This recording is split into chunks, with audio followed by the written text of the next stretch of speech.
Wari ase China da ngasi sulinariba ngaknariba wari ni China ki news portal da internet ta masung newspaper kaya da ningthi jana mention tori hai aseng wari ni horror story ni chinda tana tana ngasi di malem na wari ase ki mystery butaraga linaragli wari ase China ki police ki waina su challenge ama uiki hairi ngasi chahi kuntaret sukre adubu aseng maram khangbang amte Chin the wari asibu the midnight bus the fragrant natraga road number 375 haina ming sali wari ase nomidang amada thokiba angakpa wari ni 14 November 1995 Beijing ki bus terminus Yuan Ming Yuan dagi bus ama thaurakhi maduna nomidang adugi aroiba bus ni November thani ayingba matamni bus asigi aroiba stoppage final stoppage ki ming Jiansang The Fragrance Hills haiba asigi manaktani bus ado time de chelami nomidangi bus nina mana cheliba road adugi mingna 375 kawi stoppage khuding passenger tharamlaga mang de sengkhatli magi panthung terminus yogadaba stoppage taruk wali ingbanina nomidang mi yamna thokte khonjel yamna tadre bus ki engine makhol natana final terminus yogadaba Taruk suba stoppage adudagi couple ama kakhalakhi loinana ahan oirabi nupi amaga pakhang macha amaga suka khalakhi bus ki driver ado nupani aduga conductor ado nupini ahing tengjilakli mi singdi mathang kumtha haure haujik bus aduda passenger mari asiga loinana staff ani dutani driver conductor couple amadi pakhang macha ado loinana ahan nupi ado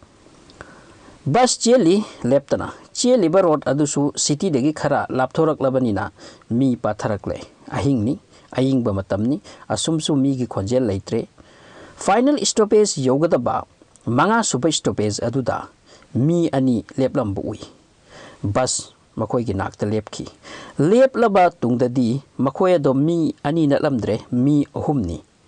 leiram libado amana khara sonbugum tawi makoi anina ason banupa dubu paibiri makoi ahumado basta kakhalakki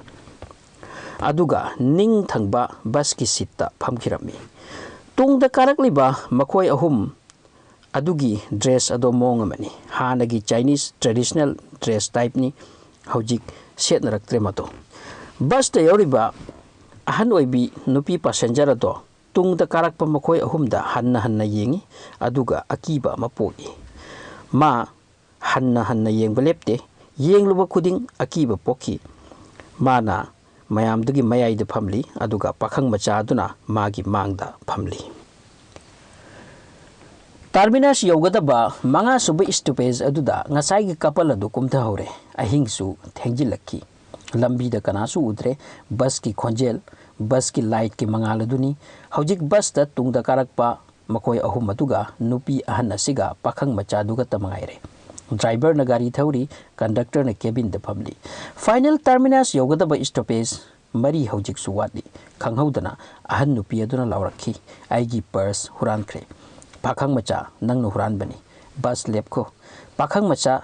nang chen ki bayaroi police station nani haiduna lakna phana khre hoi lawkhre pakhang macha se upai lete ngakhi aina mangda phamlaga karamna nangi purse hudorino madu tati nupi aduna driver da hai gari lepu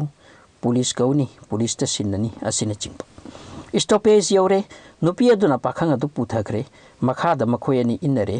nupi aduna hai gari thaukhro ai police contact tauke nakhoi chalo bus chatkre matam aduda ahan nupi aduna pakhang macha aduda hairakhi nangna aigi purse hurande aigi supers mangde wari ama leire aduna aina sanaba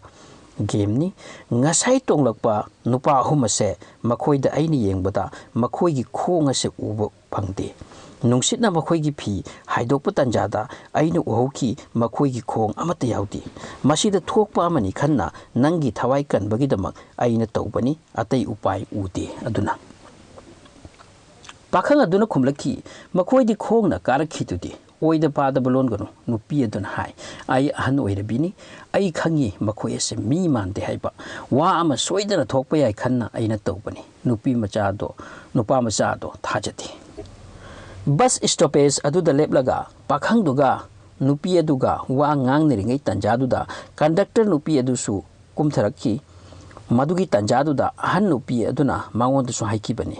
tungda phamliba makhoi ase mi mande ko aidi maduda conductor nupi aduna hairamki kaisuna teda makhoi ase drama company da yawba mali aduna makhoi gi dress adu oiba oigani masu thajaram de wafamsida bus ado thauduna satkre amoromda ahan nupi aduna pakhang macha aduda hai thangnaba sida police station lai maduda satlaga wari ase information ase piruse makhoi ani police station chali police da nupi aduna wari khuding liki asumna mi ahum tonglak I aina phajana uhawi makhoi gi makhong ude makhoi adu mi mante set illiba adusu hojiki mina set adraba dress type ni police singa se wafam asida thoina thajakhide fare aikhoi yenge hayauki makhoi ani gi ming address khak lahawi report ti haude 14 November nomidang ado haukhre 15 November ki ayuk yore bus aduna thungadaba terminus aduda bus ase lakhidre pau loba horaki terminus ki officer singna police ta report tawi gari gi bus yorakte kai chatkhre karam tawkhre thiba horaki numidang pakhang amadi nupi aduna laklamba police station adudasu pau ase yoraki bus ado stoppage mari watingai phawba ukhibagi pau phangle makha taba karam tawkhibano haibasi khangde ngasai gi police station dudagi police singna makhoi anibu thiba horaki makhoi gi address adu yenglaga amasung police station da koraga yamna kupna wafam ase hangba hoki 15 November haukre mathangi numitta pawase local news newspaper radio da sankre bus ama khanghaudana mangkhre haiduna ngasai gi nupi amadi pakhang adubu mathang interview tawnakre angakpa wari ama oikre amarom da bus ki khabar ti leitri mathangi numit 16 November da khanghaudana paw malaki the fragrance ching dagi khara laptakna nupi amadi pakhang duna kumhauba mafam adudagi kilometer cham lapna turel ama da bus ama leptuna leire looptuna leire bus lokhat padadi ngasai gi bus ado oiramle bus ado singhalaga yengbada mi manga gi asiba hakchang yoramki driver adune conductor nupi adune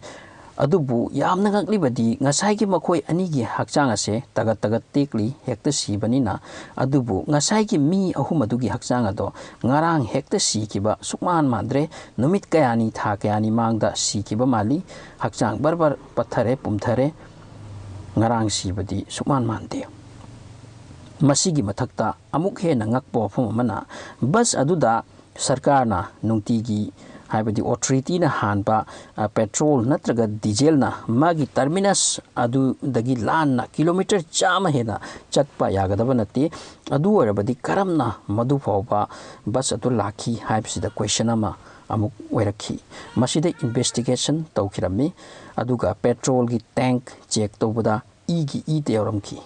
masigi wari ase karamna oibano tonglakpa makhoi aduna kanano karamna bus ado aduk lapna pukhibano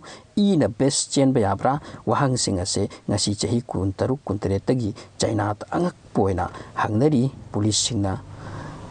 masiki maram sing amat khangkhidi yamna chaw mystery wari oina China gi itihas ta ngasi su wari oina lairi wari asi matang sida tensile aduga ningsing jaba amatang yamna important oina lobiu description da feedback channel ko ba Manipuri news ki channel magi link pijari bani madu soidana muktang subscribe to sin view mayam na nungsi biduna maduda national oiba ekhoi gi state ki oiba Assam ki oiba duga Tripura international maruiba news sing collect tawjari metelon da imalonda maduda su kana paphang bigani adom gi apamba news su contact torga happy bayagani please subscribe muktang to sin